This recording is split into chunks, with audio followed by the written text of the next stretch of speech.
색깔 있는 인터뷰 시작하겠습니다. 게임 전문 기업인 웹젠의 김병관 의장이 지난 3일 더불어민주당에 입당을 했죠. 보수 언론은 그가 2천억대 자산가다라는 점을 굉장히 강조를 했고요.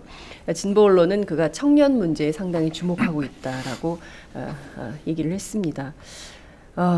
2천억대 자산가인 게임 회사 대표가 왜 야당에서 정치를 시작하게 됐을까요? 오늘은 더불어민주당 2호 영입 인재 김병관 의장을 직접 스튜디오에서 만나보도록 하겠습니다. 의장님 안녕하세요. 네, 안녕하세요. 네, 김병관입니다. 네, 저는 김병관이라는 이름이 굉장히 익숙해요. 왜요? 왜냐하면요, 동화책에 병관이 네. 시리즈가 있어요. 네. 제가 아직 아이들이 어려가지고 가끔 동화책을 빨리 재우려고 할 때 네. 동화책을 읽어주는데 그때 병관이가 주로 사고 치는 애로 많이 나옵니다. 네, 제가 이번에 그 입당하고 나서 제 네. 카카오톡 그 메시지에다가 네. 제가 이번에 사고 쳤습니다 이렇게 올렸었거든요. 아, 그렇군요. 네, 그것 때문에 연락이 많이 오셨어요. 그래요, 예. 네. 그러니까 동화책에서도 사고 치는 아이가 네. 현실에서도 사고를 치는 이런 상황이군요. 그 팟캐스트는 진짜가 나타났다 출연하시고 이게 두 번째. 네, 출연하는 건 두 번째. 그렇군요. 네. 저희가 이게 지금 생방송으로 나가고 있어요. 저희 조금 전에 들었거든요. 네. 네, 당황스러워요. 아니 근데 녹화했는 줄 알았어요. 녹화한 줄 아셨어요? 네. 제가 그 유송화 부대변인께 말씀드렸는데 생방송이라고 네. 전달이 안 됐나 보죠? 제가 뒤에 와서 앉아 계시는데 지금. 네. 말씀 주셨는데 제가 못 들었겠죠. 그렇군요. 네. 예, 굉장히 겸손하시네요. 아닙니다. 왠지 네. 그 회사 사장 같으면 왜 제대로 정보 전달을 안 한 거야라고 야단을 칠 것 같은데 방송이어서 그렇게 얘기하시는 건가요? 아니요. 제가 아마 말씀하셨을 거예요. 네. 그렇게 믿고 싶으시군요. 네. 예. 자, 그 사람들이 굉장히 많이 궁금해 하십니다. 우선 그 팟캐스트 팟짱에 네. 처음 출연하셨는데요. 저희 애청자들께 인사 한 말씀 부탁드릴게요. 네, 안녕하세요. 저 김병관이고요. 저희 오늘로 입당 11차 됐거든요. 정치 입문한 지 11차 됐고, 그래서 아직 뭐 정치가 어떤 건지 정확하게 아직 잘 모르겠고요. 그리고 사실 제가 어떤 공개적인 자리에서 저의 생각을 이렇게 얘기하고 이랬던 경험이 잘 없어서 제가 이런 자리에서 뭐 제 생각을 말하는 게 사실은 쉽지는 않거든요. 그래서 그런 부분 좀 여전히 좀 걱정이 되고 네. 좀 긴장도 되고 그렇습니다. 그렇군요. 굉장히 그 캐릭터가 귀여우세요. 설마요? 그럴 리가. 아니 정말요. 아니 말씀하시는 게 굉장히 목소리도 네. 그 뭐랄까요, 이렇게 되게 차분하고 조용하고 네. 좀 성격이 그러신 편이신가 봐요. 저처럼 이렇게 시끄럽고 막 시끄러운 아줌마가 아니라 굉장히 조용한 아저씨 스타일. 네, 좀 과묵한 편이고요. 정말요? 말이 없어서 좀 답답해 하시는 분들이 계시죠. 그러세요? 네. 정치하려면 말씀 많이 하셔야 되는데. 뭐 말을 잘하는 것도 중요하긴 한데 그것보다 네. 좀 더 논리적으로 얘기하는 게 더 중요하다고 생각을 해요. 그렇군요. 자, 지난 3일 기자회견에서 밝힌 입당 회견문이 상당히 큰 화제를 불러 모았습니다. 직접 쓰신 건가요? 누가 좀 도와주셨나요? 뭐 초안은 제가 잡았고요. 네. 그리고 이제 옆에서 아내가 좀 듣고 좀 수정을 요청해서 좀 고친 부분도 있고. 네. 네, 그런데요. 그렇군요. 그냥 제가 그냥 그 평소에 마음에 담고 있던 거를 썼는데 네. 워낙 호응을 많이 해주셔가지고 좀 감사하기도 하고 좀 격려도 많이 됐고요. 네, 좀 그렇군요. 당황스럽기도 했습니다. 네, 그렇군요. 생각보다 사람들이 너무 집중해 주니까 네. 당황스럽다 이런 생각을 하셨나 네, 봐요. 이제 너무 그 하나하나에 대해서 이제 한 문장 한 문장에 대해서 이제 좀 깊게 이제 의미 부여를 네, 하니까. 의미 부여를 많이 네. 해주시고. 네. 왜 이렇게 주목하는 거야? 미치겠어 정말. 이런 거예요? 그 이제 물론 이제 제가 어떤 뜻을 품고 나오긴 네. 했는데 기대를 너무 많이 해주시니까 이제 제가 그 기대에 부응할 수 있을까 이런 걱정이 많이 되죠, 사실. 네. 아내분은 무슨 일을 하세요? 일을 하다가요. 네. 그 첫째 애 낳고까지 조금 일을 하다가 네. 지금은 집에 있습니다. 그렇군요. 네. 예. 그 어떤 부분을 고치라고 하셨어요? 제가 사실은 이제 저희 애들이 이제 학교를 다니다 보니까 교육 문제에 관심이 사실 많이 있거든요. 그렇죠. 그래서 이제 처음에 입당 전에는 교육 문제와 관련해서도 좀 썼는데 네. 아내가 다 빼라고 하더라고요. 교육 문제 다 빼라? 네. 왜요? 그러니까 사실 교육 문제라는 게 우리나라 모든 부모들이 다 그럼요. 다른 생각들을 가지고 계시잖아요. 그래서 특히나 이제 교육 문제는 조금 더 전문가들이 얘기해야 되는 영역 같기도 하고 그래서 그 부분은 좀 빼는 게 맞겠다 이런 얘기를 했던 것 같아요. 그렇군요. 자, 그 얘기를 좀 들어봐야 되겠는데요. 안 나온 얘기 중심으로. 네. 예. 교육 문제와 관련해서는 어떤 점에 그렇게 관심이 많으셨어요? 어떤 내용을 좀 담고 싶으셨어요? 저는 이제 지금 어떤 부모의 경제력 그리고 그게 사교육으로 연결이 되잖아요. 네. 그러니까 그 부모의 경제력이나 사교육에 의해서 사실 아이들의 장래가 좀 결정되고 있는 그 고리가 조금 문제라고 생각은 들거든요. 물론 이제 애들이니까 부모의 영향을 안 받을 수는 없을 텐데 그럼요. 지금 그게 너무 어렸을 때부터 어떤 경제력이나 부모의 영향으로 장래가 결정되는 부분이 너무 고착화되다 보니까 그런 부분이 좀 바뀌어야 된다고 생각이 좀 많이 들어요. 네. 그리고 이제 뭐 약간 지역적인 문제일 수는 있는데 제가 최근에 강남으로 이사를 했거든요. 아, 그러셨어요. 저쪽 좀 아랫동네 살다가 예, 근데 예. 이제 강남으로 갔는데 어디 살다가 강남 어디로? 분당에 살다가요. 아, 분당 사시다가 네. 대치동으로 네. 학원가로 그냥 바로 네. 들어가셨어요? 네, 저희는 그래서 이제 욕을 많이 먹죠. 저희 애들 학원을 잘 안 다니는데 아, 대치동에 살면서 학원을 안 보내신다고요? 최근에 한 2달쯤 전에 애가 이제 수학학원 처음 등록해서 다니고 있는데요. 네. 근데 그래서 이제 저희 애들은 지금 사실 그러니까 선행이 아니고 현재 배우는 거 진도 맞춰서 예. 가는 것도 사실 버겁게 다니고 있는데 네. 이제 갔더니 너무 좀 심하다, 심각하다 이런 생각이 좀 들더라고요. 아, 그 대치동 학원가가. 네. 예. 그러니까 예를 들어서 이제 제 딸아이가 이제 5학년이고 작년 4학년 이럴 때 보면 큰 애가 중학생이고 작은 애가 5학년이에요? 지금 이제 이번에 중학교 2학년, 초등학교 6학년 이렇게 6학년이 올라가고요. 되는 거예요. 네. 예. 네. 초등학교 3학년, 4학년 애들이 네. 고등학교 수학 공부를 하고 이러더라고요. 대치동에서요? 네. 아니, 다시 한번요. 제가 다시 저도 아줌마고 사실은 네. 애들이 있어가지고 궁금한데 네. 초등학교 4학년, 5학년 아이들이 고등학교 3학년 수학을 한다고요? 고등학교 1, 2학년 정도? 네. 네. 그 정도 공부를 해요. 어머, 우리 애들 어떡하면 좋아. 큰일 났네, 이거. 네. 그게 물론 수학에 아주 뛰어난 재능이 있고 이런 친구들은 그럴 네. 수도 있다고 생각을 해요. 그럴 수 있다고 생각을 하는데 그게 사실은 어떤 그 부모의 욕심일 수도 있고요. 그 다음에 이제 정책적으로는 지금 이제 특목고, 과학고, 네. 영재고 이런 부분들 때문에 그 선행이 좀 많이 내려가 있는 것 같거든요. 네. 그래서 사실은 그렇게 어린 애들이 과연 고등학교 수학을 해야 되는지 그리고 그런 그러니까 과학고, 영재고 이런 거 가려면 중학교 때 고등학교 과정에 과학을 네. 다 공부하거든요. 예. 사실 그건 이제 고등학교 가서 공부해야 되는 과정인데, 그러니까 어떤 그 분야에 특별히 재능이 있고 그래서 이제 가서 공부하는 거는 상관이 없는데 네. 가기 위해서 지금 뭔가 공부를 해야 되는 그리고 그게 어쨌거나 이제 부모의 욕심과 경제적 능력이 있어야 또 그게 가능하기 때문에 네. 그게 그 이후에 이제 사실 고등학교, 대학교 이후의 삶을 또 좌우하게 되니까 그런 부분들은 좀 많이 고쳐져야 된다고 아니, 근데 생각하거든요. 정말 너무 궁금한데요. 네. 이건 기자 떠나서 학부모로서 너무 궁금한데 초등학교 4학년, 5학년 아이들이 고등학교 수학을 이해하고 따라갈 수는 있나 보죠? 있나요? 저희 애들은 안 그래서 저도 잘 모르겠는데요. 그러니까 이게 공부라는 게 네. 그 제도권에 일단 그 열차를 타면 쭉 따라갈 수는 있을 것 같아요.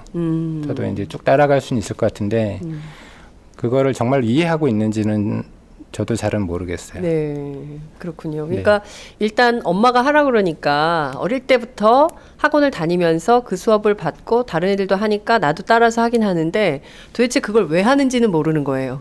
하라니까 그쵸, 하는 네. 거죠. 그죠? 그런 아이들이 나중에는 이제 뭐 파워 엘리트 집단에 포함이 될 거 그런 친구들이 검사도 되고 또 유명한 기업인이 되기도 하고 이럴 텐데 과연 도대체 무슨 철학을 가지고 어떤 가치관을 가지고 이 사회 일원으로 살아가고 있는 것인가 그런 네. 아이들이 점점 많아지는 것은 곤란한 거 아닌가 네. 이런 문제의식 충분히 있을 수 있을 것 같아요. 아우, 네.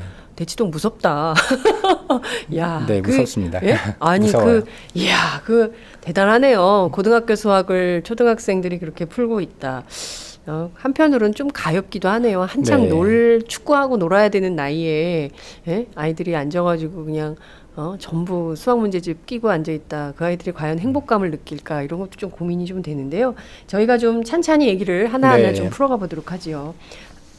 제가 대치동 학원 얘기를 해가지고 갑자기 목이 잠겼어요. 죄송합니다. 자, 그 문재인 대표로부터 3주 전에 영입 제의를 받으셨다고 들었습니다. 어떻게 처음에 문재인 대표에게 전화가 왔나요? 어떻게 연락이 왔어요? 그 보좌관님이 연락을 주셨죠. 예. 네. 뭐라 그러면서요? 한번 뵙자고 하신다고. 네. 왜 보자 그러는 거예요?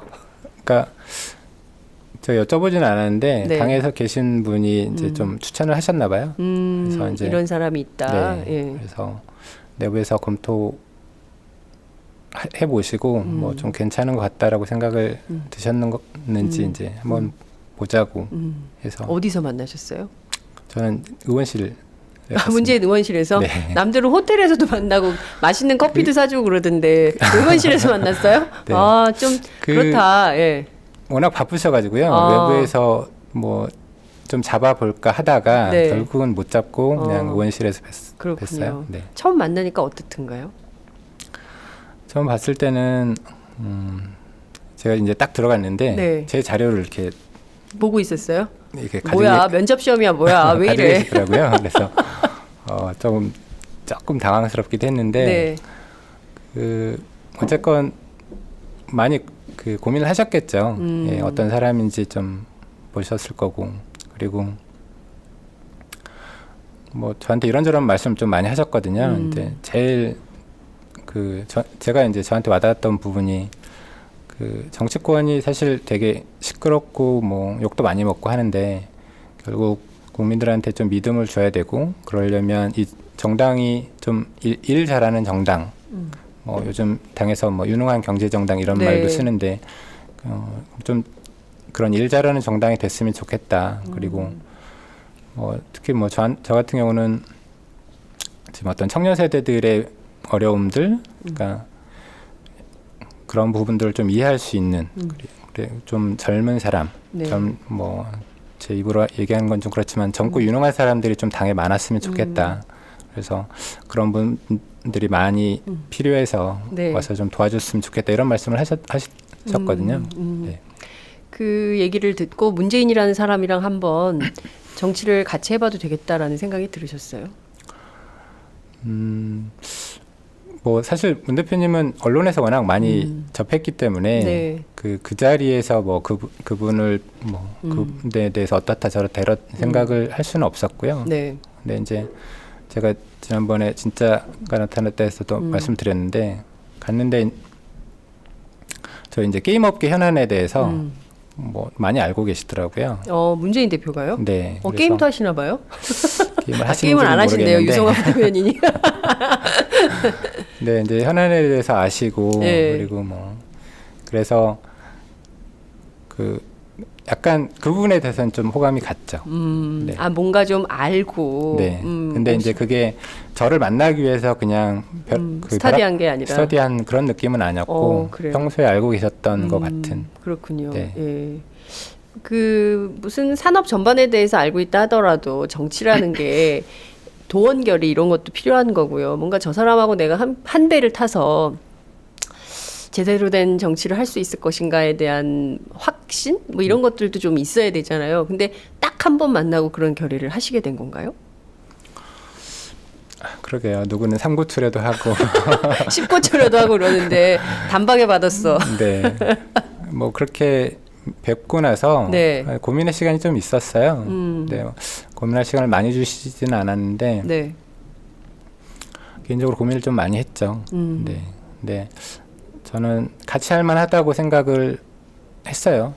네. 워낙 그러니까 그분의 뭐 물론 이제 일부에서는 너무 강하다 이런 말씀도 하시고 일부에서는 너무 유하다 이런 말씀도 하시는데 네. 어떻게 보면 저는 이제 저랑 약간 좀 비슷한 성격이다 이런 생각을 좀 많이 했거든요.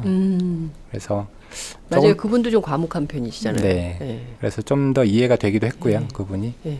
네. 예전에 제가 변호사 시절에 법무법인 부산에 계실 때 문재인 대표 인터뷰를 하러 간 적이 있었어요. 서울에서 부산까지 갔잖아요. 2시간 반 KTX 타고 택시 타고 한 3시간여에 걸쳐서 그 사무실에 딱 간 거예요. 6월이었는데 되게 더웠어요. 물을 한 잔도 안 주시더라고요. 시작하시죠.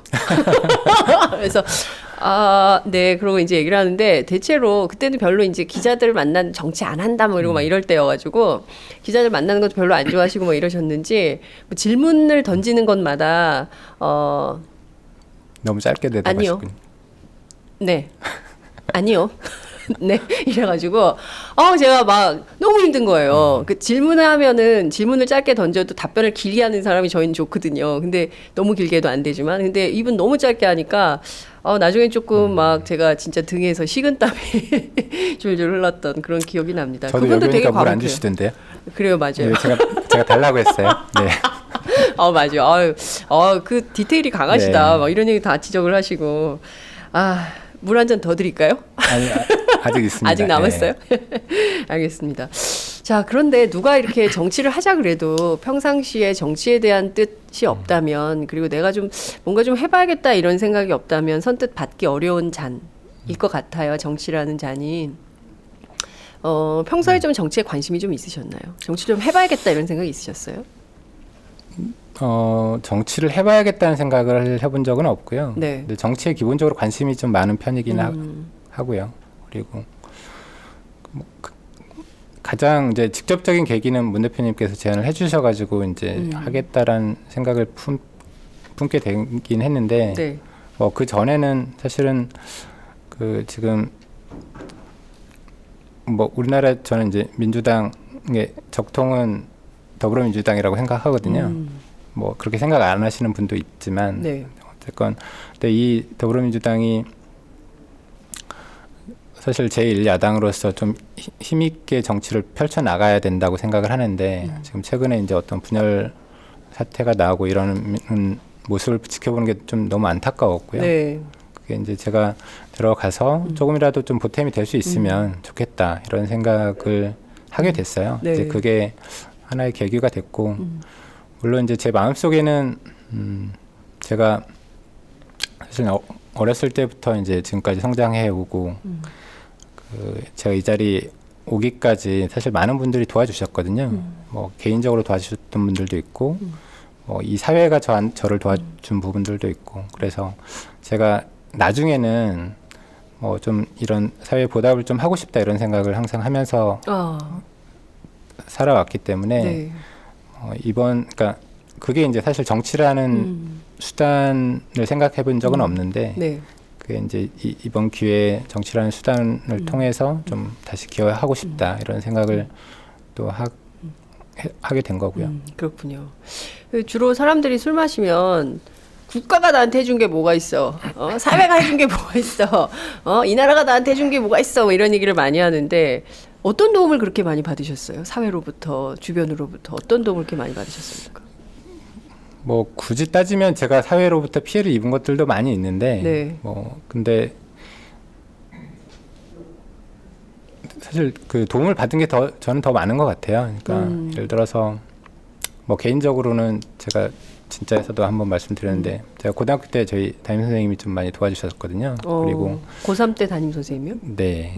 그리고 이제 그러니까 대학교 와서도 뭐 그 제가 4년 장학금 받고 다녔거든요. 그럼 공부를 잘해서 그런 거 아니에요? 공부도 공부였는데 네. 이제 그 중에서도 조금 생활 형편이 좀 안 좋은 사람들한테 이제 장학금을 줬고, 그러니까 제가 이제 장학금 받고 다녔기 때문에 그렇게 힘들지 않았었어요. 뭐 사실 지나고 보면 금액이 그렇게 크지는 않거든요. 네. 근데 저한테는 그 당시로서는 엄청나게 큰 돈이었고, 뭐 그 이후에 제가 벤처를 할 때도 그렇고, 네. 그러니까 사회가 그때 이제 그 김대중 정부 때 우리나라 정보통신이 비약적인 발전을 하게 되는 계기가 네. 됐었는데, 맞아요. 사실 그런 토대가 있었기 때문에 제가 이제 뭐 벤처라는 것도 하게 그러니까 해야 되겠다는 생각도 먹게 됐고, 그러니까 사실 많은 부분이 제가 이 나라에 있게 되면서 좀 도움을 받은 거라고 생각을 해요. 근데 굉장히 착하시네요. 왜? 아니 왜냐하면 대부분 사람들이 성적 장학금 받으면 내가 공부를 잘하니까 받은 거지. 네. 네? 뭐 이렇게 생각을 하잖아요. 네. 그리고 벤처를 할 때 물론 그때 이제 김대중 대통령이 사회적 분위기를 만들어서 벤처 활성화 막 그때 엄청나게 많은 벤처 투자를 했었지 네. 않습니까? 지금 뭐 창조경제 한다 그러면서 그 돈 다 어디다 쓰는지 알 수는 없지만 여하튼 그런 것들도 다 자기가 잘나서 잘 됐다고 생각하는 사람들이 많거든요. 주변의 도움, 사회의 도움이다라고 생각하시는 분들이 저는 잘 못 봤는데 좀 굉장히 특이하다라는 생각이 좀 한편으로 들면서요. 되게 인상적이었어요. 나온 내용에 가난한 농부의 아들로 자랐고 또 공장 노동자의 아들로 자랐다 이렇게 소개를 했습니다. 사실 지금 2천억대 자산가기 때문에 네. 돈에 대해서는 별로 아쉬움이 없는 뭐 네. 이럴 수 있는데 굳이 이제 이런 성장 배경을 공개하게 된 이유, 까닭 이런 것도 있으실 것 같아요. 제가 좀 전에 말씀드렸는데, 그러니까 제가 정치를 해야겠다라고 생각하는 제가 제 스스로 어떤 정당성 내지는 이제 이유에 대해서 다시 한번 생각해봐야겠다. 네. 이런 생각이 기본적으로 있었고요. 그리고 말씀드렸듯이, 그러니까 제가 사실 저 혼자 잘나서 뭔가 지금 이 자리에 있다고 생각하진 않거든요. 그러니까 지금 현재 사실 사회 곳곳이 어려움들이 많이 있지만 특히 이제 청년 세대들의 어려움들이 많이 있는데 네. 그 부분에 대해서 정치권에서 좀 신경을 쓰고 도움을 줘야 된다. 이런 생각을 좀 표현하고 싶어서 그걸 좀 언급하게 됐습니다. 그렇군요. 흑수저 헬조선 한탄하는 청년들에게 노력해봤냐고 해서는 네. 절대 안 된다라는 말씀을 네. 해서 정말 화제가 됐습니다. 그만큼 공감하는 청년들이 많다는 얘기인데요. 얼마 전에 서울대 학생이 흑수저 문제를 거론하면서 스스로 목숨을 끊는 사태도 벌어졌습니다. 사실 대치동에서 초등학교 4학년부터 고등학교 수학을 풀어야 갈 수 있는 대학이 서울대학 아니겠습니까? 그렇게 어렵게 서울대학을 진학한 학생이 스스로 목숨을 끊는 그런 어떤 사회라고 해야 됩니까? 끔찍한 희망이 사회, 없는 사회? 예, 희망이 네. 절망적인 네. 사회. 이런 사회가 된 것이죠. 청년들이 정말 희망이 없는 이런 사회가 된 것이죠. 뭔가 좀 획기적인 방안이 필요할 것 같아요. 우선 좀 청년 세대에게 새로운 희망을 주는 정치, 어디서부터 어떻게 출발하면 좋겠다 이런 생각을 좀 하십니까? 먼저 이제 하나 바로 잡으면 네. 저는 초등학교 때부터 고등학교 수학을 풀어야 좋은 대학에 갈 수 있다고 생각하지는 않아요. 네. 근데 이제 부모들의 욕심이 좀 많이 좌우하는 것 같고요. 물론 그 중에는 초등학교 때부터 했기 때문에 일단은 특목고에 일단 그렇게 시작한 애들이 특목고에 진학하는 경우가 많기 때문에 그런 사람들이 좀 있긴 하지만 대다수가 그렇다고 생각하지는 않거든요. 네. 일단 그게 있고요. 그다음에 또 하나는 청년들의 문제, 사실 대부분의 사람들이 알잖아요. 어떤 문제가 있는지. 네.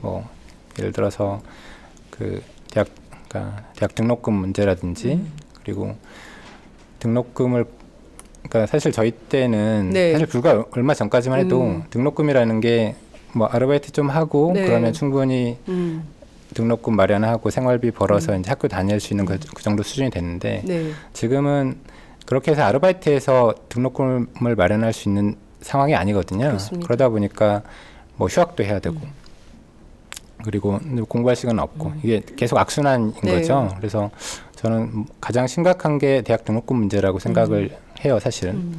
그리고 이제 어떻게 보면 다 연결돼 있는 문제 같아요. 네. 지금 뭐 최저임금 문제 이런 것들도 있을 수 있고, 그 다음에 그게 결국 아르바이트든 비정규직 문제가 됐던 그런 이제 고용 형태의 문제, 네. 뭐 이런, 그러니까 사실 현재 청년들이 어떤 문제가 있는지 뭐 사회에서 모르고 있다고 생각하지는 않거든요. 이게 국민들도 그렇고 정치인들도 마찬가지고요.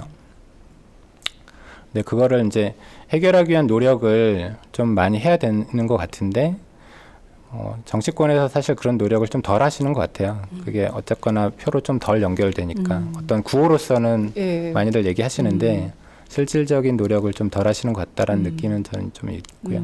그렇죠. 말씀하신 대로 정치권에서 청년을 언급은 굉장히 많이 네. 합니다. 청년 실업 문제, 특히 박근혜 대통령이 청년이란 단어를 어느 자리에서는 34번이나 쓰면서 청년 문제를 거론하고는 있지만 실질적으로 청년 문제를 해결하기 위한 노력을 해봤냐 묻고 싶은 거죠. 특히 이제 박근혜 대통령 청년 희망 펀드라는 네. 걸 만들어서 막 본인이 뭐 1호 기부자가 네. 되기도 하고 그랬는데 이게 유행이 안 됐어요. 안 떴어요. 그러니까 왜 그랬을까요? 예. 청년 희망 펀드라는 네. 게 뭐 제가 알기로는 아직 구체적으로 그 펀드가 어떤 형태로 운영이 될지에 대해서도 아직 안 정해진 걸로 알고 있는데요. 네. 펀드만 뭐 모집을 하고. 근데 사실 이게 어떤 사회단체나 이런 데서 펀드라는 걸 만들어 가지고 청년들에게 희망을 주자 이런 식의 메시지를 줄 수는 있다고 생각을 네. 해요. 근데 지금 시작이 정부잖아요. 그렇죠. 정부가 뭔가 이런 국민들한테 기금을 모아서 청년들에게 희망을 주자라고 하는 어떤 기본적인 구조 자체가 저는 좀 말이 안 된다고 생각을 해요. 사실 어떤 행정력이나 제도적인 거를 통해서 그런 것들을 만들어 가야지 네. 어떤 국민들한테 기금을 통해서 뭔가 하겠다는 것 자체가 조금 출발이 좀 잘못됐다고 생각을 해요. 웹젠에는 그 기부금 좀 내라는 얘기 없었어요? 지금 뭐 재벌들한테는 다 얼마씩 삥 뜯고 있잖아요. 뭐 회사로는 아니고요. 네. 개인적으로 이제 연락이 왔어요. 온 적은 있는데 어디서 연락이 옵니까? 청와대에서 옵니까? 어디서 옵니까? 그게 이제 보통 그 은행들에 좀 할당이 됐잖아요. 은행들한테 할당됐죠. 네, 그래서 예. 저희 이제 은행 거래들 좀 하니까 예. 은행에서 은행 지점장님이 그런 데서 좀 연락이 오고요. 네. 내셨어요. 그래서 저는 기본적으로 취지에 공감하지 못해서 내지는 않았습니다. 안 낸다 그러니까 뭐 또 불이익 주는 거 아니에요? 근데 이제 그러고 나서 그 좀 언론에서 좀 많이 질타를 받았잖아요. 네. 네, 그래서 자연스럽게 좀 사그라들었던 것 같아요. 그렇군요. 예. 그럴 땐 또 언론의 기능이 있네요. 언론이 세게 치니까 또 네. 그 다음에는 꼬리 내리는 뭐 이런 상황이군요. 근데 좀 이른바 청년 단체들, 이를테면 청년 유니온, 민달팽이 유니온 이런 청년 단체들이 주장하는 바들이 있잖아요. 이를테면 뭐 청년 배당, 청년 수당 이게 다가 아니다. 네. 뭐 주거복지의 문제, 또 일자리의 문제, 뭐 여러 가지 문제가 있지만 그 중에서 우선 1차적으로 최소한의 기본소득이라도 좀 주는 네. 정책을 좀 하자라고 하는데 그마저도 못하게 하고 있거든요. 이런 네. 문제는 좀 어떻게 보세요? 뭐 좀 안타까워요. 예, 좀 저희 회사가 제가 사실 정치권에서는 많지 않은 나이인데 네. 저희 업계 전체적으로 좀 게임 연령들이 업계. 좀 어리거든요. 게임 업계가. 그래서 제가 회사에서는 비교적 나이가 많은 편에 속하거든요. 고연령층에 속합니까? 그래서 네. 이제 회사의 대부분은 좀 이제 젊은 연령이 많은데 그 친구들 보면서 사실 회사가 해줄 수 있는 건 좀 한계가 있잖아요. 회사라는 거는 그 회사의 사정도 있고 네. 경쟁 회사들과의 관계도 있고 그래서 회사가 해줄 수 있는 건 한계가 있는데 그거를 사실 국가에서 정치권에서 해줘야 되는 부분들을 못 해주다 보니까 네. 사실 회사에 기대하는 것들이 좀 많아지거든요. 근데 거기서 좀 개인적으로 좀 아쉬운 부분들이 생기죠. 그렇군요. 지금 말씀하신 내용을 좀 들어보니까 청년 단체들하고의 연대 과정에서도 뭔가 이제 그렇게 청년 배당이나 수당 뭐 이런 정책들을 좀 적극적으로 박근혜 정부가 받으면 좋겠다 이런 생각도 네. 하시는 것 같아요. 네. 그렇죠? 근데 그게 좀 잘 안 되는 문제들이 있는 것 같습니다.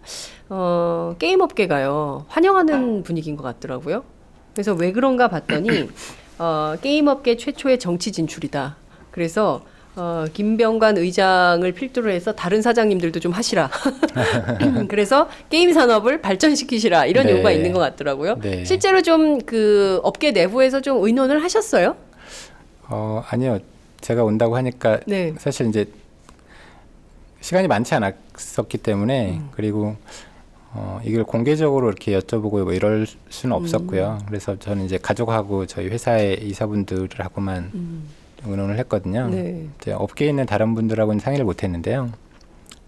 그러니까 제가 이렇게 발표하고 나서 뭐 격려한다, 응원한다 이런 말씀을 많이 해주셨어요.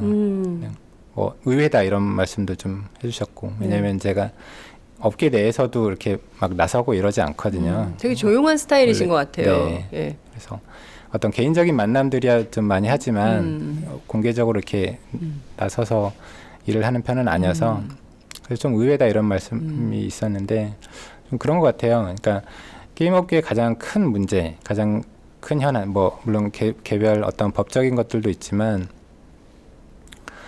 가장 근본은 그 국민들이나 정치권에서 어떤 게임을 그 바라보는 시선 이런 것들이 되게 안 좋거든요. 네. 되게 안 좋다 보니까 특히나 이제 그 학생을 부모로 학생을 부모로 그러니까 학생을 자녀로 둔 부모. 네. 네. 자녀가 학생인 부모. 예. 네. 괜찮습니다. 네. 예. 부모님들은 더 그 게임에 대해서 부정적인 예. 시각들이 있으시고요. 그래서 이런 게임에 대한 좀 부정적인 시각을 좀 깨트렸으면 좋겠다. 제가 뭐 정치권에 가서 그런 기대가 좀 많이 있는 것 그래요. 같습니다. 네. 되게 엄마들은 그렇죠. 야, 하라는 공부를 안 하고 밤새 게임을 해. 뭐 이런 문제 의식이 있죠. 근데 그 게임이요. 제가 이렇게 보니까 아이들 두뇌 활동, 그러니까 뭐 하루 종일 앉아가지고 게임을 하는 것은 좀 문제이긴 하겠습니다만 그래도 뭐 그 좀 이렇게 쉬는 시간에 하는 건 뭐 두뇌 발달에도 좋고 뭐 그렇다는 얘기가 있더라고요. 사실 게임의 효용성에 대해서는 사실 연구가 되게 많이 있거든요. 특히 이제 게임 선진국이라고 해야 되나요? 좀 게임이 일찍 발달하고 시작한 뭐 미국이나 일본에서는 그런 연구들이 많이 있어요. 그리고 요즘 게임들은 사실 되게 복잡하거든요. 예전처럼 이렇게 단순하지 않아서 네.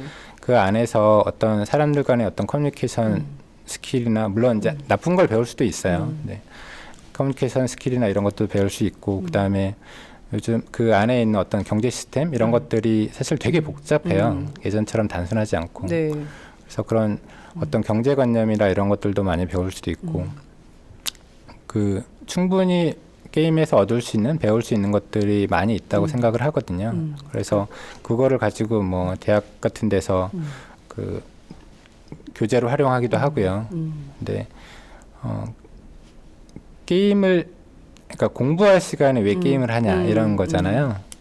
그러니까 그 부분은 저는 지금 우리 부모 세대들이 네. 그 어떤 게임을 경험해보지 못하신 분이 대부분이잖아요. 네. 그러니까 제 친구 나이 정도만 해도 게임을 안 하는 친구들이 많아서 게임을 접하지 못했다 보니까 게임을 좀 이해하지 못하는 측면들이 좀 있는 것 같아요. 그러니까 요새 보니까 뭐 전략 게임 이런 건 되게 어렵더라고요. 네. 그리고 요새 아이들 보니까 시험 끝나면 전부 각자 집으로 가가지고 각자 자기의 컴퓨터를 가지고 네. 5명이 만나 몇 시간대에 딱 만나가지고 동시간대에 같이 모여서 무슨 게임을 하는 뭐 이런 것도 있더라고요. 근데 저는 개인적으로 그 캐릭터 말이에요. 왜 네. 이렇게 좀 이게 뭐랄까 그 너무 그 외색풍이고. 약간 그리고 왜 이렇게 야하게 그래? 네. 꼭 그래야 돼요? 그래야 잘 돼요? 그 평균적으로 보면 네. 남자나 여자나 다 예쁘고 잘생기고 그렇죠. 네. 근데 이제 그 말씀하신 그런 부분은 약간 좀 선정적인 부분은 그런 것 같아요. 그러니까 지금 게임을 만들고 있는 층들의 상당수가 어렸을 때 일본 게임을 보고 일본 애니메이션을 보고 자란 그런 친구들이 많이 있거든요. 그래서 모든 사람들이 그렇지는 않는데 일부는 그런 풍을 좋아해요. 그러니까 만드는 사람들이 네, 그런 풍을 좋아하는 경향이 있고요. 그래서 이제 그렇게 되는 것 같고 그리고 일부 사실 모든 게임들이 그렇진 않아요. 그러니까 그런 게임들이 좀 도드라져 보이다 보니까 그러는 것 같고요. 그렇군요. 근데 가끔 보면 너무 그 캐릭터들이 강하고 네. 너무 또 막 야하고 그래가지고 네. 저희처럼 좀 보수적인 사람들은 굳이 쭉 저렇게까지 만들어야 보수적이세요? 뭐 좀 그런 면은 네. 좀 그렇죠. 그리고 또 과연 성적으로 너무 네. 그렇게 할 필요가 있냐라는 네. 생각이 좀 그런 면에서는 제가 좀 보수적이긴 하죠. 네. 네. 생각이 보수적이란 건 아닙니다. 네. 그 보수 언론들이 네. 그 김병관 의장께서 그 청년들 문제, 비정규직 문제에 상당히 심각하게 문제가 있다. 개선되어야 될 한국 사회의 현안이다. 이렇게 말씀을 하시지만 실제로 웹젠에는 비정규직 노동자들이 많더라. 그래가지고 중앙일보 같은 데서는 사실 검증도 하고 네. 막 그랬더라고요. 이 논란이 왜 이렇게 불었을까요? 근데 사실 보수 언론들이라고 하셨는데 사실은 그 문제를 쓴 언론은 한 군데예요. 근데 한 군데에서 제가 보기엔 약간 좀 악의적으로 보도한 것이다. 기사를 쓰신 것 같은데, 그러니까 그걸 보고 인터넷이나 네티즌들이 이렇게 좀 인용하고 그러면서 좀 논란이 불거졌던 것 같고요. 그 부분은 바로 그 말씀하신 중앙일보 팩트뉴스에서 대부분 허위라고 네. 검증을 해주셨긴 해요. 네. 근데 다시 말씀을 드리면 저희 회사가 지금 한 600명 조금 안 되는 수준이거든요. 직원이 600명. 네, 600명 좀 안 되는 수준이고 제가 지난주 월요일자로 체크해봤을 때 저희 계열 회사들 다 합쳐서 비정규직 6명. 비정규직 6명. 네, 6명 계열사가 네. 몇 개가 있나요? 큰 회사로만 따지면 3군데가 있고요. 거기 각각 둘, 셋, 한 명, 6명 있더라고요. 네. 네, 팩트뉴스엔 5명이라고 나왔던데 그 6명. 팩트뉴스가 취재를 잘못했군요. 5명이 아니라 6명. 네. 네. 그 6명이 있고 그리고 그 6명도 저희가 보통 얘기하는 그러니까 그 비정규직 하면 2년 계약직, 네. 그러니까 기간제 2년 계약직을 네, 얘기하잖아요. 예. 저희 회사는 보통 생각하는 그 2년 계약직은 대부분 아니고요. 말씀하세요. 괜찮습니다. 그러니까 예. 어떤 단기적인 업무 때문에 단기 계약해야 되는 경우에 네. 그런 프로젝트형. 네 그런 네. 게 그런 부분들이랑 그 다음에 저희가 정규직 그러니까 저희가 수시 채용을 많이 하다 보니까 바로 정규직으로 채용하기 좀 애매한 경우들도 있어요. 특정 업무나 이런 경우에 그래서 그런 경우에 저희가 처음에 이제 수습으로 뽑거든요. 그게 짧으면 3개월, 길면 6개월, 아주 길면 1년 이렇게 갈 수도 있는데 보통 그런 거기 때문에 생각하시는 어떤 2년마다 이렇게 재계약인 내지는 이제 교체하는 그런 계약직은 사실 거의 없고요. 네. 지금 6명 정도인 거고 아마 평균적으로 보면 한 10여 명 정도가 저희 회사에 600명 중에 10여만 명이면 굉장히 소수이네. 그것도 다 프로젝트 베이스로 양자가 협의하에 결정을 한 것이니까 우리가 알고 있는 그런 비정규직 이런 거하고는 좀 통상의 개념이 다른 것이다. 이렇게 볼 수도 있을까요? 저희는 비교적 비정규직 사실 회사라는 게 회사의 고유 업무들이 있잖아요. 그러니까 고유 업무들을 하는 데 있어서는 비정규직이라는 게 좀 안 맞다고 생각하거든요. 그렇죠. 네. 물론 이제 단기적으로 필요한 인력이나 이런 부분 같은 경우는 어쩔 수 없이 이제 계약직을 써야 되지만 네. 그 기간 계약. 네. 그렇군요. 그렇지만 그런 것은 상용화해서는 안 된다. 이런 입장이신 거예요. 한국 경제가 어렵다는 진단이 도처에서 쏟아지고 있습니다. 특히 재벌 대기업의 경쟁력이 없고 또 경쟁력 있는 상품이 없다라는 비판이 경제신문들에서도 제기가 되고 있는 상황입니다. 매출이 급감하고 있어서 향후 2년 동안 어두운 터널을 지나야 할 것이다 라는 전망도 나오고 있는데요. 게임 산업이 대한민국 경제의 유일한 성장 동력이다. 이런 얘기도 제가 어디선가 들은 것 같습니다. 그나마 게임 산업이 좀 해볼 만한 것이다. 왜냐하면 뭐 조선 망해가고 있죠. 반도체 끝났죠. 뭐 핸드폰 저것도 뭐 오래가기 어렵죠. 이미 뭐 중국 시장에서 철시했다는 얘기가 들리죠. 뭐냐? 한국이 뭐 경쟁력 있는 산업이 뭐가 있냐? 이제 이런 얘기들을 많이 나오는데 실제 좀 사업을 하시면서 느끼는 한국 경제의 위험도 체감하는 수준이 좀 어느 정도 되십니까? 얼마나 한국 경제가 어렵다고 보십니까? 일단 게임 산업이 네. 그 다른 이제 어떤 제조업처럼 전후방 산업이 이렇게 좀 공고히 형성돼 있지는 않아서 네. 아직은 그 우리나라 그 산업 전체에서 차지하는 비중은 높지는 않고요. 그리고 그러다 보니까 아까 말씀하신 대로 거의 뭐 유일한 어떤 차세대 성장 산업, 기대 산업이다라고 얘기할 수 있는 수준은 아닌 것 같아요. 네. 근데 그 어쨌거나 청년들이 좀 더 액티브하게 들어가서 일을 할 수 있는 그런 산업이라는 생각은 들고요. 네.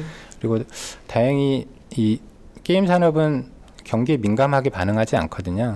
한국뿐만이 아니고 다른 나라에서도 사실 예전에는 그 불황형 산업이라고 해서 불황형 산업. 네. 경기가 불황일 때 게임하죠. 네, 예. 호황을 누린다는 산업이었어요. 근데 사실 지금은 그러는 것 같지는 않아요. 아, 그래요. 네. 예. 그 거의 경기에 영향을 덜 받는 그리고 뭐 한편으로는 그 우리나라 게임이 수입은 거의 없고 수출이 많은 거든요. 네. 그러니까 그러다 보니까 웹젠 게임들은 주로 어느 나라로 많이 가요? 저희 회사뿐만이 아니고 그러니까 게임 업계 전반적으로 보면 중국이랑 일본 그다음에 이제 그 일부 뭐 미국, 유럽 네. 이쪽에 수출이 되죠. 그래서 그 게임 업계가 가장 사실 업계로만 보면 좋았던 게 2008년, 9년 금융위기 때. 금융위기 때. 네, 환율이 되게 많이 올랐잖아요. 그렇죠. 네, 그러니까 수입 없이 수출이 많다 보니까 그때 사실 되게 좋았던 때이기도 해요. 그러니까 그렇군요. 예. 어떤 한국 게임 산업 입장에서 네, 보자면. 그렇죠. 예.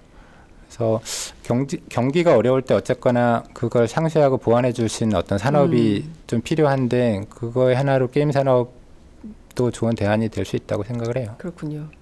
산업구조 개편이 필요하다라는 말씀도 하셨어요. 그러니까 경제를 보는 시각은 다 뭐 저마다 있겠습니다만 그래도 이미 그 게임 산업에 종사하고 계시기 때문에 또 다른 차원에서의 문화 콘텐츠 사업이라고 해야 될까요? 어떤 방향으로 좀 산업구조 개편이 필요하다 이렇게 보십니까? 사실 산업구조 개편이라는 게 되게 큰 얘기라서 네. 이제 기본적으로는 우리나라 대기업들이 지금까지 어떤 경제 발전에 큰 역할을 담당해오고 있고 그다음에 중요한 포션을 차지하고 있다는 부분에 대해서는 어쨌건 인정을 해줘야 된다고 생각을 하고요. 네. 근데 이제 반면에 그 지금 사실 그 안철수 의원이 얘기한 공정 성장론, 네, 공정 성장론. 네, 그다음에 뭐 정찬 전 예. 총리가 그 뭐였죠? 동반 성장론. 네, 동반 성장론. 예. 뭐 이런 것들 문재인 대표는 소득주도 성장론. 네, 소득주도 성장 이런 성장론이 말씀하시죠. 3개나 있어요. 근데 그 소득주도 성장은 약간 좀 다를 네. 수는 있는데 그 안철수나 그 저기 뭐야? 정운찬 총리가 말씀하신 게 결국은 대기업 위주의 어떤 산업 구조에서 발생하는 문제점들을 좀 해결을 해야 된다라는 그 문제점에서 출발한 거잖아요. 네.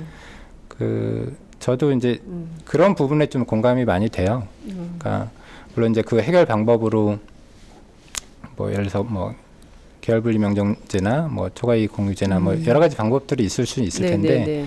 어떤 방법이 가장 효율적인지에 대해서는 뭐 사실 서로 공감대를 만들어야 된다고 생각을 하는데 네. 거기서 출발해야 된다고 생각을 하고요. 네. 네. 또 뭐였죠? 또 뭐가 있을까요? 네, 지금 네. 말씀하신 내용을 좀 종합을 해보면 지금 나와 있는 담론들, 이를테면 정운찬 총리의 동반성장론, 또 안철수 의원의 공정성장론, 뭐 이런 것들 어쨌든 대기업과 중소기업 간의 협력 모델 같은 게 필요한데 지금은 워낙 그 재벌 대기업 위주로 정책을 짜다 보니까 좀더 피해보는 네. 중소기업들이 너무 많은 거예요, 그죠? 네. 예. 좀 더 말씀드리면, 그러니까 지금 우리나라 중소기업, 중견기업들이 성장하기 어려운 구조잖아요. 그래서 그렇죠. 저는 그게 여러 가지 있을 수 있는데 이제 근본적으로는 좀 조세제도도 좀 바뀌어야 된다고 생각을 하고요. 네. 그러니까 예를 들어서 뭐 직원 뭐 한 2,300명인 회사랑 네. 2-3만 명인 회사랑 그렇죠. 사실 그 세율이 거의 비슷하거든요. 세율이요? 네. 근데 이제 작은 회사들은 면세 혜택을 좀 더 줘야 되는 거 아니에요? 그래서 좀 그 동반 성장할 수 있도록. 그러니까 우리나라 법인세가 크게 보면 3단계로 나눠져 있어요. 그렇죠. 그 제가 정확한 금액은 생각이 안 나는데, 그러니까 소위 말해서 이제 그 지역에 있는 좀 구멍가게 같은 좀 작은 기업, 중소기업이라고 하기도 좀 적은, 뭐 소기업? 네. 그러니까 그런 회사들 같은 경우는 뭐 지금 10%인가요? 그렇고요. 예, 거기는 약간 제외하고 보면 연 200억까지는 그 법인세율이 20%고 그걸 넘어가면 22%거든요. 예. 그러니까 제가 뭐 해외 사례를 잘 아는 건 아니지만 해외 사례들 보면 그 구간이 훨씬 많이 나눠져 있어요. 세분화해야 되죠. 세분화. 네. 그러니까 개인 소득세율도 사실은 그렇죠. 그 소득 구간별로 좀 되게 많이 나눠져 있잖아요. 근데 지금 이제 법인세율 같은 경우는 어떻게 보면 거의 비슷한 뭐 2% 차이가 2%밖에 안 나기 너무 때문에 심한 거죠. 네. 예. 그래서 그런 이제 그 법인세율 구간도 저는 좀 더 많이 나눠져야 된다고 생각을 해요. 네. 그래서 작은 회사들이 좀 더 성장할 수 있는 기반을 네. 마련해 줘야 된다고 생각을 하고요. 그리고 아까 그 세계적으로 보면 그러니까 벤처라고 할 때 네. 그러니까 우리나라는 대부분의 벤처들이 소프트웨어와 주로, 관련된 예. 벤처거든요. 예. 그러니까 하드웨어 벤처가 거의 없어요. 근데 이제 해외 사례에서 보면 하드웨어 벤처들이 되게 많거든요. 근데 어떤 벤처가 그 뭐 여러 가지 분야가 있지만 기본적으로는 하드웨어와 소프트웨어 그 두 가지 날개로 날다고 그렇죠. 할 수도 있는데 예. 지금 하드웨어 벤처들이 별로 그 한국에서 생기지 못하는 이유 중에 하나가 지금 이제 어떤 대기업과 그 밑에 이제 중소기업들 간의 어떤 뭐 하도급 관계, 하청 관계 예. 이런 부분들이 그 너무 고착화 있다 보니까 하드웨어 벤처들이 좀 성장하기 어려운 맞습니다. 그런 구조라고 예. 생각하거든요. 그래서 사실 그런 구조들을 좀 해결을 해줘야 하드웨어 벤처들도 많이 성장할 수 있고 그게 이제 우리나라 벤처 산업을 좀 더 육성하는 그런 방법이라고 생각해요. 말씀하신 대로 정말 제도의 변화가 정치의 변화는 물론이고 사회의 변화, 경제의 변화도 상당 부분 많이 불러올 수 있다는 생각이 좀 듭니다. 아니 우리나라에도 사실 뭐 그 스티브 잡스 같은 사람이 왜 못 나오겠어요. 그 굉장히 똑똑한 네. 사람들이 많기 때문에 얼마든지 나올 수 있는데 이 제도가 그런 걸 뒷받침해주지 못하기 때문에 그 결국 제도를 만드는 건 정치 아니겠습니까? 네. 정치 안에서 그런 문제가 해결되지 않으니까 실질적으로 새로운 신성장 동력이 발현이 안 되는 구조인 것 같아요. 이런 것들을 좀 어디 단계에서는 좀 뚫어줘야 될 것 네. 같은데 20대 총선에서 그게 좀 되는 구조가 좀 마련이 돼야 될 텐데 어떻게 될지 좀 걱정입니다. 정치를 하기로 결정을 하셨으니까 어떤 정치를 할 거냐 이런 질문 굉장히 많이 받으셨을 것 같아요. 앞서 뭐 게임 산업부터 시작해서 또 산업 구조 개편까지 그리고 또 이제 그 생활로 와닿는 교육 문제부터 해서 또 이제 고통받는 청년들 전체 다수 청년들 대중의 이슈들까지 굉장히 포괄적으로 말씀을 해주셨는데 일단 어떻게 출마를 하시는 겁니까? 뭐 일단은 그 당에서 그러니까 당에 도움이 되는 방향으로 열심히 고민들을 하고 있고요. 네. 그다음에 이제 당 내부에서도 어떤 그 요구하시는 그러니까 저한테 요구하시는 활동들이 좀 있거든요. 네. 뭘 좀 맡아달라고 요구하시던가요? 그 아직 구체적으로 정하지는 않았고요. 네. 제가 지금 사실 교육을 제외한 다른 부분들에 과 관련해서 네. 당에서 준비하는 것들이 좀 있어서 거기에 이제 좀 참여해서 제가 좀 늦게 참여했기 때문에 네. 뭐 제가 끌고 간다 뭐 이럴기는 좀 어려울 테지만 네. 좀 더 들어가서 이제 조언할 수 있으면 조언 좀 하고 그런 역할들을 좀 어떤 기대하시는 위원회에 것 같아요. 참여하시게 되시는 거예요? 뭐 그런 거 아닐까요? 청년이나 어떤 경제나 이런 부분들 관련된 것들이 네. 뭐 내부에서 준비하고 계시는 것 네. 같더라고요. 네. 네. 뭐 중소기업 살리기 대책본부위원장 뭐 이런 거 네. 청년위원회는 이미 있으니까 네. 그렇기도 하고요. 예. 좀 이런 생각이 좀 들어요. 안철수 의원하고 비교를 굉장히 많이 하는 언론들이 있습니다. 어떻게 보면 좀 부담스러울 것 같기도 하고 또 다른 정치를 좀 하고 싶은데 자꾸 이제 그 틀 안에 이제 가두는 그 프레임 안에 가두려는 한국 언론의 또 못된 습성이 있기도 하고요.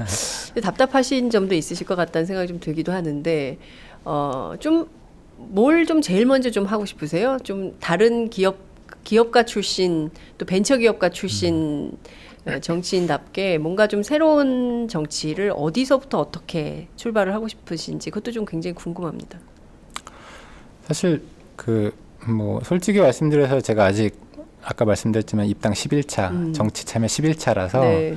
그런 이제 그렇게 거대한 어떤 목표나 뭐 이런 것들을 말씀드리기 좀 어려울 것 같고요. 네. 아까 말씀드렸던 그러니까 제가 사실 말씀드렸던 거는 그 어떤 제도적인 부분도 있고 행정력으로 해결해야 되는 부분들도 있고 사실 많이 섞여 있거든요. 그래서 아직 제가 정치권에 들어가서 할 수 있는 부분들이 어디까지일지에 대해서도 사실 파악을 좀 안 되고 있어서 그 부분들에 대해서 아직은 좀 열심히 고민하면서 있고요. 그냥 아직은 제가 평소에 가지고 있던 생각들을 정리할 기회는 사실 별로 없어서 네. 그런 것들 좀 정리해보고 있고 그런 단계입니다. 중학생 아들 얘기를 하셨어요. 다크사이드에 빠지면 안 된다. 네. 저는 아직 스타워즈 영화를 못 봤는데 되게 나쁜 놈인가 보죠? 그런 네. 어둠의 세력에 끼어서는 안 된다 이런 조언을 했다고 하던데요. 아들이 바라는 정치, 아들이 아버님께 원하는 정치는 어떤 정치를 좀 아빠 들어갔으면 이런 것 좀 해줘 이런 얘기가 있었을 것 같아요. 따님도 계시고 아드님도 계실 텐데 자녀분들이 원하는 아빠의 정치는 어떤 건가요? 자녀들이 원하는 아빠는 애들이랑 많이 놀아주는 아빠죠. 네. 맞아요. 네, 예. 어떤 정치 가서 어떤 정치를 해달라 이런 거는 별로 없었고요. 뭐 본인들이 이제 학생들이니까 그런 비슷한 요구는 하죠. 그러니까 어떤 뭐 좀 많이 놀 수 있는 학교 이런 걸 좀 만들어 줬으면 좋겠다 이런 얘기를 좀 하고 네. 아직은 그런 게 있는 것 같아요. 어떤 정치가 세상을 바꾼다 이런 생각을 아직 애들은 하기 어렵잖아요. 그렇죠. 그러니까 정치하면 그냥 싸우는 걸로만 생각하지 정치로 뭔가 세상을 바꾼다는 생각을 많이 못하기 때문에 아직 저한테 뭔가 그런 기대하는 거 이런 것들을 많이 얘기하지는 못하고요. 그냥 제가 입당 변 할 때도 뭐 그런 의미에서 쓴 건데 아빠가 거기 가서 그러니까 그런 다른 정치인들처럼 막 싸우고 뭐 이렇게 자신의 사리사욕을 위해서 뭐 이렇게 좀 나쁘게 얘기하면 변절하고 뭐 거기서 이제 다크사이드로 빠지고 이런 그러지 않았으면 좋겠다라는 바람 정도 있는 것 같아요. 그렇군요. 정치를 일단 시작하셨어요. 근데 대부분 뭐 초선 국회의원 하다가 그만두시는 분들도 있고요. 그리고 뭐 중간에 뭐 불미스러운 사건으로 그만두는 사람들도 있고 정치 생명이 길지 않은 게 또 한국의 현실이기도 네. 합니다. 기업을 하시다가 이제 정치에 첫 발을 들여놓으셨는데 앞으로 정치를 얼마나 오랫동안 하실 생각이십니까? 뭐 저의 의지도 중요하겠지만 결국은 정치라는 게 이제 국민들의 선택이잖아요. 네. 그래서 제가 잘 할 수 있으면 그리고 안에서 잘 뭐 열심히 활동을 하면 더 오래 할 수도 있을 것 같고요. 제가 뭐 지금 입당 11차가 네. 뭐 해야 될 얘기는 아닌 것 같습니다. 그렇군요. 그야말로 정치 새내기 느낌이 많이 나요. 네. 사실 그동안 저희가 이 스튜디오에서 그리고 또 저 창고를 개조한 저희가 원래 이렇게 좋은 스튜디오에 네. 원래 스튜디오도 아니고 여기 이렇게 보시면 아시겠지만 회의실을 네. 녹음할 때는 스튜디오로 쓰고 또 회의할 땐 전부 밀어내고 회의실로 쓰는 뭐 이런 구조인데요. 1년 4개월여 저희가 팟짱을 진행하면서 수많은 정치인들이 다녀가셨습니다. 그야말로 안철수 의원도 다녀가시고요. 네. 문재인 대표도 다녀가시고 수많은 정치인이 다녀가셨는데 이렇게 풋풋한 정치인은 처음 만나요. 아마 당에서도 저 이제 처음 오고 나서 예. 그런 말씀을 많이 하시더라고요. 예. 당 계신 분들이. 예. 그러니까 그 당신들은 이제 얘기할 때 되게 정치적인 용어들을 많이 쓰잖아요. 그렇죠. 네. 근데 그게 제가 볼 때 국민들이 볼 때 시민들이 볼 때 와닿지 않거든요. 자기랑 다른 용어들을 다른 세계에서 네. 그의 말들을 많이 쓰시다 보니까 와닿지 않는데 제가 이렇게 당 어디 회의나 이런 데 가서 네. 얘기하면 네. 되게 좋아하시더라고요. 신선하다 그러죠. 네. 예. 본인들이 보지 못했던 시각 내지는 이제 그런 관점에서 뭐 제가 큰 기원하지는 못하지만 그런 관점에서 얘기를 해주니까 좀 좋아하시더라고요. 네. 한국 정치 스타일을 좀 바꿔주시면 어떨까 싶어요. 저는 개인적인 기대입니다. 정치부 기자로서 드리자면 상임위 회의나 인사청문회나 국회 본회의나 이렇게 가보면 고함치고 시끄럽게 얘기를 많이 하시잖아요. 그리고 굳이 그렇게 시끄럽게 얘기하지 않아도 다 들리거든요. 우리가 난청이 네. 아니기 때문에 적절한 표현은 아닙니다만 하여튼 잘 들리는데 네. 막 고함치고 야단치고 호통치고 이런 분들이 많아요. 그래서 그런 정치 문화를 바꾸는 역할을 하실 수도 있지 않을까요? 지금도 기대도 많은 해보게 분들이 됩니다. 뭐 그런 노력을 하고 계시지 않을까요? 예. 네. 뭐 여전히 남아 있죠. 네. 여하튼 애청자들께서도 어떻게 보면 상당히 좀 그 신선한 충격일 수도 있겠다는 생각이 좀 듭니다. 게임 회사를 운영하시던 대표가 과연 한국 정치에서 어떤 정치를 펴게 될지 궁금할 것 같은데요. 끝으로 한 말씀 부탁드릴게요. 제가 뭐 계속 말씀드리지만 제가 이제 입당 11차 정치 입문 11차라서 엄청나게 강조하고 계세요. 네. 왜냐면 그러니까 저한테 이제 되게 큰 어떤 거대 담론이나 이런 것들을 많이 질문을 주세요. 근데 저는 여전히 그 정치인이라는 게 되게 어색하거든요. 그냥 시민으로서 뭐 기업을 하고 있었지만 기업을 운영하던 뭐 한 시민 국민으로서 지금 제가 이제 얘기하는 것들도 그런 관점에서 얘기하고 있는 거거든요. 그리고 아직은 제가 할 수 있는 부분이 어디까지일지 그리고 그런 것들에서 계속 그 고민해 나가고 있는 단계고 근데 그에 비해서 이제 그 너무 많은 분들이 뭐 호응해 주시고 기대해 주셔서 뭐 부담도 많이 되는데 뭐 힘도 많이 되고요. 그래서 근데 제가 처음 입당의 변에서 말씀드렸듯이 그 초심 잃지 않고 뭐 계속 꾸준히 열심히 하는 그런 사람이 되도록 노력하겠습니다. 네, 왠지 그럴 것 같으세요. 네, 감사합니다. 그 신뢰받고 존경받는 정치인이 한국에 많지 않습니다. 누군가의 롤 모델이 되고 싶다라는 말씀도 하셨는데요. 정말 진중한 모습으로 또 산뜻하게 새로운 정치의 출발을 하시기를 바랍니다. 오늘 말씀 잘 들었습니다. 네, 감사합니다. 네, 고맙습니다.